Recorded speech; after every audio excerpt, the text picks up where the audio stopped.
lit, une table, un siège, un chandelier, afin qu'il s'y retire quand il viendra chez nous. Élisée, étant revenu à Sunem, se retira dans la chambre haute et y coucha. Il dit à Géasi, son serviteur, « Appelle cette Sunamite. » Géasi l'appela, et elle se présenta devant lui. Et Élisée dit à Géasi, « Dis-lui, voici, tu nous as montré tout cet empressement.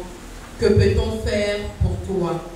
Faut-il parler pour toi au roi ou au chef de l'armée? » Elle répondit, « J'habite au milieu de mon peuple. » Et il dit, « Que faire pour elle? » Géasi répondit, « Mais elle n'a point de fils, et son mari est vieux. » Et il dit, « Appelle-la. » Géasi l'appela, et elle se présenta à la porte. Élisée lui dit, « À cette même époque, l'année prochaine, tu embrasseras un fils. » Et elle dit, « Non, mon Seigneur, homme de Dieu, ne trompe pas ta servante. » Cette femme devint enceinte, et elle enfanta un fils à la même époque l'année suivante, comme Élisée lui avait dit. Ici, cette femme n'a pu récolter que sa consécration, son engagement, son dévouement. Elle a pu récolter une bénédiction. Ici, nous sommes face à une femme qui connaissait le Dieu qu'elle devait servir. Parce qu'elle n'a pas hésité un seul instant quand elle a vu l'homme de Dieu, pour l'interpeller, pour insister que ce dernier entre chez elle pour manger. Déjà, il faut connaître Dieu pour cela. Parce que ce n'est pas tout le monde qui ouvre sa porte, ce n'est pas tout le monde qui est prêt à recevoir un homme de Dieu et à lui offrir à manger, à se mettre à son service, être disposé à accomplir tous ses petits besoins. Cette femme était d'abord une femme qui avait un rang élevé dans la société. Ce n'était pas une petite femme. On dit que c'était une femme de distinction. On peut estimer une femme riche, qui avait des moyens, qui avait tout ce dont elle avait besoin. Mais cette femme n'a pas regardé à sa position. Elle n'a pas regardé à ce qu'elle avait, mais elle a ouvert sa maison. Elle s'est disposée à servir Dieu. C'est ce que Dieu attend de nous. Dieu te demande, ne regarde pas à qui tu es. Ne regarde pas à ce que tu as, mais sois disposé à me servir. Et nous voyons comment cette femme, elle était empressée, elle insiste. C'est parce qu'elle savait ce qui était derrière le service. Elle a insisté de servir l'homme de Dieu. La Bible déclare, elle s'est empressée pour qu'il s'arrête chez elle et pour qu'il mange. Elle ne s'arrête pas seulement à le servir un jour. Mais la fois prochaine, elle dit à son mari, cet homme est un saint homme de Dieu. C'est parce qu'elle avait la révélation de qui était cet homme. Et cette révélation a permis qu'elle se lève et qu'elle accomplisse quelque chose. De la même manière, quand nous aurons la révélation de Dieu, personne ne va nous demander de faire des choses. Nous allons nous lever de nous-mêmes. Nous allons initier. Personne ne lui avait dit de construire une chambre pour l'homme de Dieu. Elle a initié ce projet. Elle est allée voir son époux et elle lui a dit, pourquoi ne ferions-nous pas une chambre pour ces 5 hommes de Dieu, pour que lorsque Élisée passe par Sunem, qu'il s'arrête. Dieu cherche des hommes et des femmes qui sont entreprenants pour sa maison. Dieu cherche des hommes et des femmes qui initient des projets qui puissent donner gloire à son nom. Et il y a une chose qui m'a marqué dans la vie de cette femme. Souvent, nous les hommes, quand nous faisons des choses, quand nous voyons des hommes de Dieu, c'est parce qu'on veut la prière après. On veut une parole de bénédiction, on veut un mot prophétique qu'on va saisir, qui va déclencher quelque chose. Mais cette femme, elle n'attendait rien de tout cela. Et une femme élevée en distinction, mais elle avait l'humilité, elle avait la simplicité. Parce que dans sa façon de servir et de travailler pour Élisée, elle avait quelque chose de simple, mais d'agréable qui pouvait permettre à l'homme de Dieu de se reposer. Dieu veut des gens qui le servent avec des cœurs humbles, qui ne regardent pas, je suis plus intelligente que l'autre, je suis plus nanti que l'autre. Non, mais agit comme un homme dans la simplicité, dans l'humilité. Et l'empressement qu'elle avait reflétait la joie, l'excitation qu'elle avait de servir. La Bible déclare, venez avec allégresse dans ma maison, avec joie. Dieu veut des hommes et des femmes qui viennent avec la joie, avec l'allégresse, avec la soif de faire quelque chose pour Dieu, sans attendre forcément quelque chose en retour. Plusieurs aujourd'hui, nous sommes dans une ère où on cherche des paroles qui nous amènent forcément à donner. On aime quand on parle de la prospérité. Dans 2 semaines, Dieu va te bénir, apporte ton argent. Là, on se lève promptement parce qu'un homme a parlé. Mais cette femme n'a pas attendu qu'Élisée parle. Pourtant, elle avait un besoin. Un besoin qui était bien réel. Un besoin qui pouvait être une source de pleurs, de honte et d'humiliation dans sa vie. Il n'y a rien de plus difficile pour une femme de ne pas pouvoir enfanter. De connaître les difficultés, de chercher à concevoir ou de concevoir et de voir les enfants partir. C'est très dur pour une femme. Je crois que c'est la plus belle chose que chaque femme aimerait donner à son époux. Le cadeau, le fruit de l'amour, un bébé. Mais en être incapable, c'est quelque chose de très douloureux, d'humiliant. Le regard de la société. Que pensent les gens? Que disent les hommes de moi? Mais cette femme n'a pas laissé son besoin, n'a pas laissé son manque prendre le dessus sur ce qu'elle devait faire pour Dieu. Aujourd'hui, ne laisse pas tes difficultés, ne laisse pas les manques qui sont dans ta vie prendre le dessus. Aie un sens de priorité. Que Dieu soit ta priorité. Fais plaisir à Dieu. Honorer Dieu. Ne regarde pas ce manque de travail, ce manque d'argent, ce manque de ci, cette épreuve, cette maladie, cette situation qui est un challenge pour toi, t'empêcher de servir Dieu. Elle pouvait dire, ce Dieu que je prie depuis n'a pas pu me donner d'enfant et s'arrêter. Elle pouvait se dire, beaucoup d'hommes de Dieu ont déjà prophétisé. J'ai entendu dire, on peut même citer, oh bon, que tous les noms commencent à aligner, mais jusqu'à ce jour, je n'ai rien vu s'accomplir. Mais cette femme n'a rien dit de tel. Elle a ouvert les portes de sa maison. Elle a recueilli l'homme de Dieu. Elle lui a offert l'hospitalité. Elle s'est mise à son service. Et nous voyons par la suite que Élisée a détecté au travers de son serviteur Géasi le besoin de cette femme. Quand tu vas servir Dieu, tu n'auras même pas besoin d'ouvrir ta bouche pour dire à Dieu ce dont tu as besoin. Dieu saura comment te récompenser et comment te consoler là où il y a une peine dans ta vie. Et ça a été le cas de cette femme. Et quand je vous ai dit tout à l'heure qu'elle n'attendait rien de l'homme de Dieu, parce que quand Élisée lui a dit, viens, écoute, voilà ce que Dieu fera pour toi. Elle a dit, non, homme de Dieu, ne me trompe pas. Donc elle n'attendait pas. Quand vous dites, tout ce que je fais pour toi, tu n'es pas obligé de dire ces paroles sur ma vie. Je n'en veux pas. Mais l'homme de Dieu, il est resté sur sa parole et il a déclaré qu'il en sera ainsi. Et il en fut ainsi dans la vie de cette femme. Aujourd'hui, mon frère, ma soeur, qu'aucune de nos situations ne puisse nous empêcher de servir notre Dieu. Dieu sait ce qui est bon pour nous. Et Dieu agira au temps opportun dans les circonstances et dans les situations de chacun d'entre nous. Nous avons le cas de Zacharie et d'Élisabeth. Dans le livre de Luc, chapitre 1, à partir du verset 5. Nous allons le lire rapidement. Luc est aimé quand Dieu nous bénit pendant que nous servons. Sa bénédiction apporte la joie et l'allégresse dans nos vies. Ce passage est un passage qui m'a toujours galvanisé, qui m'a toujours permis de persévérer et de m'accrocher. Parce que quand je vois la vie de Zacharie et d'Élisabeth, c'était un couple qui servait Dieu depuis des années. Et nous voyons que tout au long de leur marche, leur besoin qui était comme celui de la femme sunamite, parce qu'ils avaient le même besoin, celui d'un enfant, ils étaient face à des cas de stérilité. Mais ceux-ci aussi ont persévéré. Ils sont restés dans le service. Et c'est dans le service qu'ils ont été localisés pour être bénis.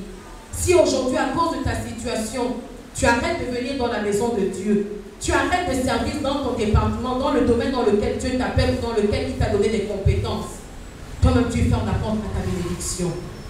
Il est resté servant au temple. Il a été fidèle. Et c'est pendant qu'il servait que Dieu le rassure, qu'il reçoit la visitation et qu'on lui dit, tes prières ont été exaucées. Oh, ce jour-là, quand il servait, en servant, il ne s'agissait pas de sa prière qu'il élevait concernant son besoin. Serve Dieu. Mets ton besoin de côté. Et Dieu qui connaît ce qu'il te faut, il t'attribuera ce dont tu as besoin. Nous avons besoin de servir Dieu avec joie, avec empressement, avec fidélité, avec persévérance, malgré Chante la bonne prière temporale. Élevons la voix et prions. Mettons debout et élevons la voix et prions. Priez, dis Seigneur, remplis de ton amour. Nous avons besoin de l'amour de Dieu pour éduquer nos enfants. Nous avons besoin de l'amour de Dieu le service. Nous avons besoin de l'amour de Dieu pour parler de Dieu autour de nous. La Bible dit que le royaume de Dieu est comme quelqu'un qui trouve une pierre précieuse, vend tout ce qu'il a pour avoir cette pierre précieuse. C'est-à-dire abandonner tout ce que nous sommes, juste pour parler de cette pierre précieuse aux gens. Nous avons besoin d'aimer autour de nous, pour parler de nos proches qui ne connaissent pas Dieu ou pas seulement sur l'éternité. Seigneur, remplis-nous de ton amour. Que Dieu nous remplisse de son amour afin que nous parlions de Jésus autour de nous. Que Dieu nous remplisse de son amour afin que nous déversons cet amour aussi à nos enfants. Que Dieu compte les enfants dans l'amour de Dieu. Que Dieu nous remplisse de son amour afin que nous en soyons concernés par le service dans sa maison. Afin que nous servons. Avant d'inviter le ministre Mathias, nous allons encore prier maintenant. Nous allons dire Seigneur, pendant cette deuxième partie, continue à nous enseigner. Ouvre encore les yeux de notre cœur.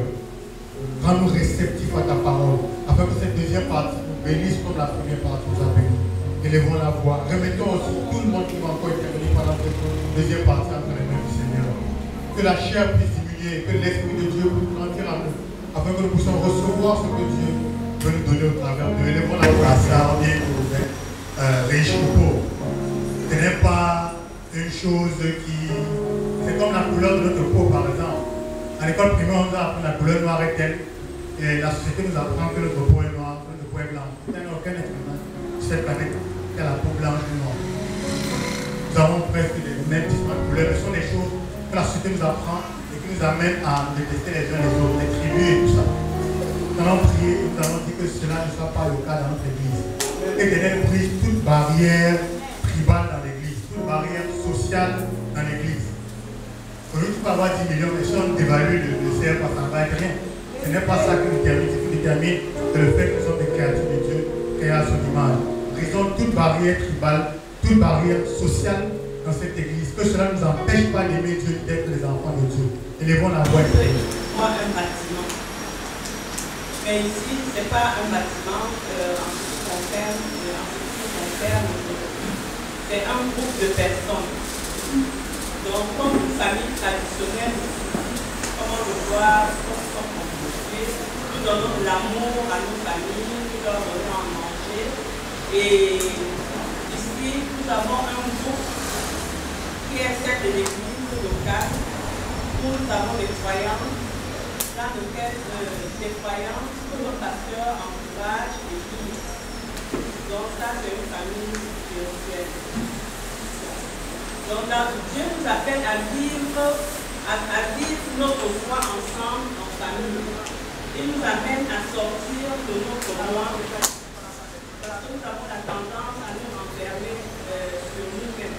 Et il nous appelle à faire partie d'une famille. Donc, écoutez une grande famille, des enfants de Dieu composés d'un pasteur et des fidèles. Bon, nous allons voir ici, en fait, nous devons parler du comportement du fidèle à l'église, des pasteurs, enfin, nous tous ceux qui conduisent l'église, la famille de l'église. Donc, nous allons voir ça dans le livre de Romains. Si quelqu'un peut nous regarder, Romains, verset 1 à 16. Et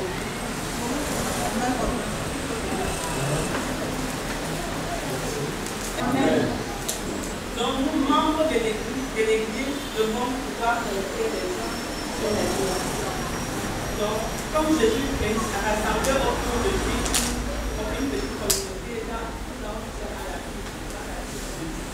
Il a rassemblé une petite communauté, il a accueilli sa parole, ils se sont mis ensemble et à la fin, il a bâti son église et il a formé une famille. Donc, de la même façon, nous-mêmes, le corps nous comporter ainsi. C'est-à-dire, si on prend le corps ici, nous avons la tête, les membres, le corps. Chaque membre ne peut pas fonctionner individuellement. Nous sommes obligés de nous mettre ensemble. Et nous devons fonctionner comment? Donc, nous devons fonctionner en aidant tout le monde dans l'église, sans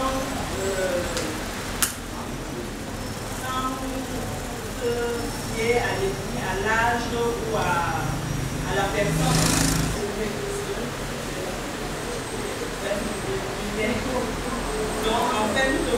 forcer à appliquer cela dans la mesure de nos moyens. Pensez à tout le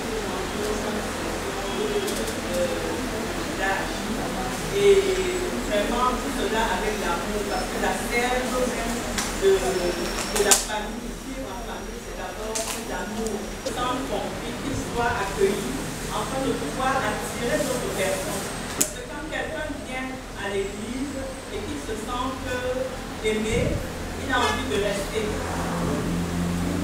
Amen, amen, amen.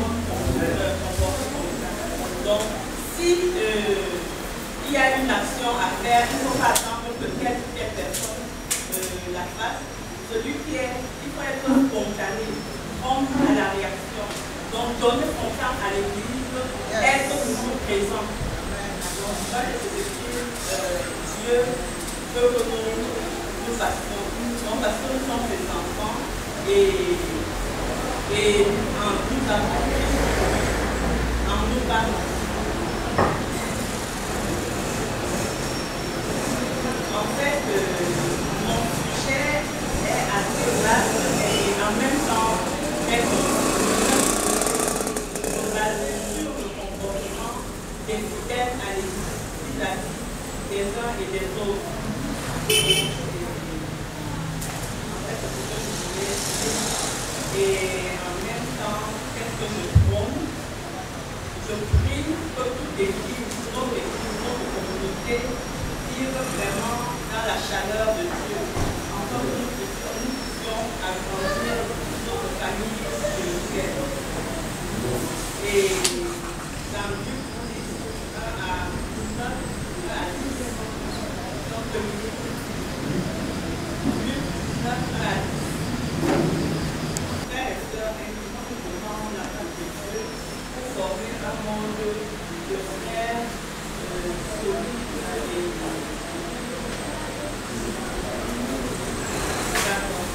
donc, bâtissons un monde de frères solides et de paix. Et pour la même occasion, pour que cela réussisse dans notre communauté, j'aimerais qu'on établisse la lumière de l'Église, afin que chacun de nous ait le contact des uns et des autres. Parce que quand l'évêque dit qu'elle est malade et que cette personne arrive à l'église et qu'on ne peut pas plus l'appeler, ça fait partie. Donc, ce sont des éléments qui renforcent une famille. Donc, c'est pour ça que l'église est une famille. Amen. Tu dois saisir la vision de Dieu par rapport à lui-même. La vision de Dieu par rapport à ton appel personnel. La vision de Dieu par rapport à qu'est-ce que Dieu veut de toi, qu'est-ce que Dieu attend de toi, qu'est-ce que Dieu attend de ta vie. On va juste lire quelques versets, je vous rassure que je ne vais pas prêcher, juste quelques versets et puis faire quelques déclarations. Lisons d'abord Actes chapitre 26, Actes chapitre 26, Actes chapitre 26. C'est la partie du verset 15. Je répondis, qui es-tu, Seigneur? Et le Seigneur dit, je suis Jésus que tu persécutes. Mais lève-toi et tiens-toi sur tes pieds, car je te suis apparu pour t'établir ministre et témoin des choses que tu as vues et de celles pour lesquelles je t'apparaîtrai. Je t'ai choisi du milieu de ce peuple et du milieu des païens vers qui je t'envoie, afin que tu leur ouvres les yeux pour qu'ils passent des ténèbres à la lumière et de la puissance de Satan à Dieu, pour qu'ils reçoivent par la foi en moi le pardon des péchés et l'héritage avec les sanctifiés. En conséquence, roi Agrippa, je n'ai point résisté à la vision céleste, à ceux de Damas, d'abord puis à Jérusalem, dans toute la Judée, chez les païens, j'ai prêché la repentance et la conversion à Dieu avec la pratique d'œuvres dignes de la repentance. Alléluia. Dis avec moi, cette année, je ne serai pas sourd. Je ne serai pas aveugle. Je vais entendre et je vais voir l'appel de Dieu sur ma vie. Je vais voir, je vais entendre l'appel de Dieu sur ma vie. Ce à quoi Dieu m'appelle. Ce pourquoi il a arrêté ma vie. Pour la mettre sur le chemin du salut. Je déclare que cette année, je ne résisterai pas à la vision céleste. Je ne désobéirai pas. Je ne serai pas réfractaire. Je ne serai pas négligent ni insensible à la vision de Dieu pour ma vie. Au nom puissant de Jésus, je prophétise sur ta vie ce soir que cette année, tes yeux vont s'ouvrir, tes oreilles vont s'ouvrir. Tu vas voir l'appel de Dieu, tu vas entendre l'appel de Dieu et tu vas obéir à cet appel au nom de Jésus. Néhémie chapitre 2.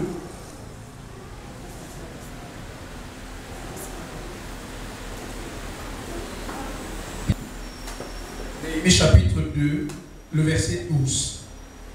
Néhémie, que cette année, Dieu me mettra à cœur quelque chose à faire pour l'accomplissement de sa vision dans cette œuvre au nom de Jésus pour son royaume. Dieu me mettra à cœur.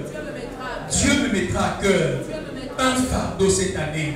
Dieu me mettra à cœur une vision cette année au nom de Jésus-Christ. Néhémie dit, Dieu m'a mis à cœur. Quand on parle de la vision, c'est ça. Dieu prend quelque chose qui est dans son cœur et il met ça dans ton cœur. Il prend quelque chose que lui veut faire et il met ça dans ton cœur pour que toi tu fasses cela. Et c'est ce que Néhémie a fait. On n'a pas le temps de lire, on va aussi faire une déclaration importante par rapport à la vie d'Esther. Regardez, la Bible déclare que Mardochée dit à Esther est une parole qui est tellement profonde. Chaque fois que je la lis, c'est comme si je la lisais de nouveau. Il dit, qui sait si c'est pour un temps comme celui-ci que tu es parvenu à la royauté. Pour dire quoi? C'est une pensée très profonde. Et ça peut booster ta foi. Dieu nous précède sur le chemin de notre destinée. Ça veut dire quoi? Ça veut dire que Dieu savait qu'Israël allait avoir des problèmes dans quelques temps.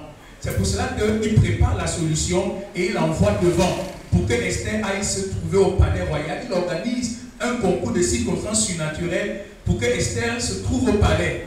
Et quand le problème arrive, Mardochée dit à Esther, mais est-ce que tu ne sais pas que c'est pour un temps comme celui-ci? À d'autres termes, Dieu t'a préparé comme une délivrance d'avance pour nous.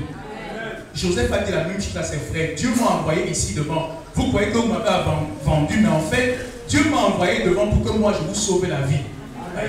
Dieu nous précède sur le chemin de notre destinée. Pour dire quoi?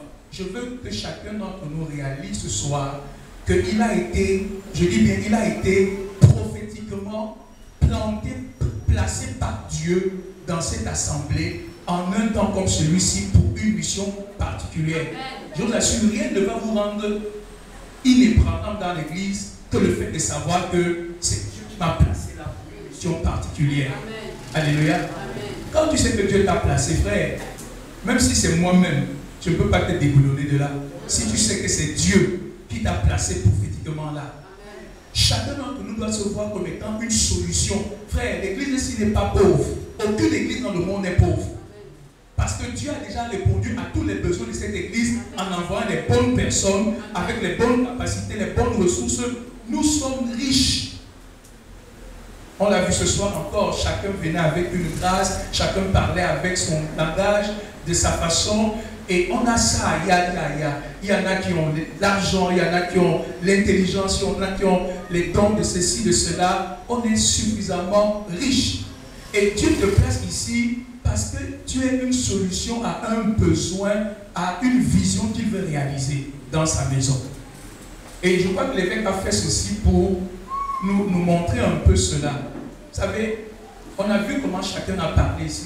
L'objectif caché de cela, c'était pas tellement pour que vous nous montriez comment vous connaissez beaucoup la Bible. C'était juste pour ressentir le fardeau que vous avez, le cœur que vous avez par rapport à cette vision-là. Alléluia. Et quand on a le cœur pour quelque chose, quand on sait qu'on est là pour être une solution, on va l'accomplir. Dis avec moi, je déclare. J'ai été prophétiquement placé, positionné, planté par le Seigneur dans cette assemblée pour accomplir sa vision, pour être la réponse, la solution de Dieu à un problème, à un besoin qu'il veut accomplir, qu'il veut solutionner dans cette assemblée. Alléluia. Bien sûr, en ayant en vision que quand l'assemblée accomplit la vision de Dieu, elle accomplit aussi la vision du royaume en même temps. Amen. Alléluia. Et je prophétise ce soir. La Bible déclare que Jérémie dit, lorsque je n'ai pas envie de parler de lui, il y a comme un feu qui brûle en moi. Je veux prophétiser quelque chose de dangereux ce soir. Que le Saint-Esprit va te troubler cette année jusqu'à ce que tu répondes à l'appel de Dieu. Qu'il y aura un inconfort dans ta vie, un feu qui va brûler en toi. Et que personne dans cette assemblée, je le déclare du haut de la chair, personne dans cette assemblée ne va plus dormir dans sa zone de confort, ne va plus dormir confortablement pendant que les âmes périssent, ne va plus dormir confortablement pendant qu'il y a des besoins dans l'œuvre de Dieu, ne va plus dormir confortablement pendant qu'il y a des mains qu'on sollicite, des pieds qu'on sollicite. Cette saison, cette année, nous déclarons fin à cela au nom de Jésus. Alléluia. Chacun d'entre nous va être surnaturellement troublé, réveillé, bousculé par l'Esprit de Dieu, par tous les moyens possibles, afin que chacun réponde à l'appel et soit en action. Alléluia. Alléluia. Prie pour quelqu'un, prie pour ton frère par rapport à tout ce que nous avons vu. Il dit, recommande quelqu'un, ton frère, à la grâce de Dieu. Dit, Seigneur, je prie pour mon frère ce soir. Vraiment, je prie qu'il réponde à ton appel. Je prie que ses yeux s'ouvrent. Il y a le domaine dont tu nous as parlé ce soir. Peut-être c'est l'évangélisation, peut-être c'est le travail parmi les enfants, peut-être c'est le service divin, peut-être c'est, je ne sais pas, travailler dans la communion fraternelle. Seigneur, nous prions, je prie pour que mon frère puisse répondre à cet appel, que ce soit dans l'église, que ce soit en dehors de l'église, que ce soit partout, vraiment pour bâtir le royaume de Dieu. Seigneur, nous voulons être ces étoiles, ces héros qui vont prier et qui vont, Seigneur, vraiment être des instruments, des canons entre tes mains. Nous ne mourrons pas, Seigneur. Cette année, mets-nous mal à l'aise. Cette année, que le Saint-Esprit, comme Mardoché l'a fait avec Esther, que le Saint-Esprit nous trouble, que le Saint-Esprit nous bouscule et que nous sortions de notre zone de confort au nom puissant de Jésus. Qu'il y a des choses que tu ne vas jamais découvrir en toi tant que tu n'es pas face à une adversité. Ça, c'est quelque chose que j'ai eu du temps à comprendre, mais que je suis en train de comprendre de plus en plus. Il y a beaucoup. Esther n'imaginait même pas qu'elle pouvait faire ce qu'elle a fait. Mais il a fallu un défi, il a fallu un problème. Je t'assure, tu as des capacités que toi-même tu ignores. Tu as un potentiel que toi-même tu ignores. Tu as un courage que toi-même tu ignores. Mais c'est quand tu es en face de certaines choses, si tu laisses Dieu œuvrer, tu vas découvrir qu'il y a quelque chose en toi que tu ne savais pas. Alléluia. Que tu ignorais. Prépare ton offrande pendant que l'ancien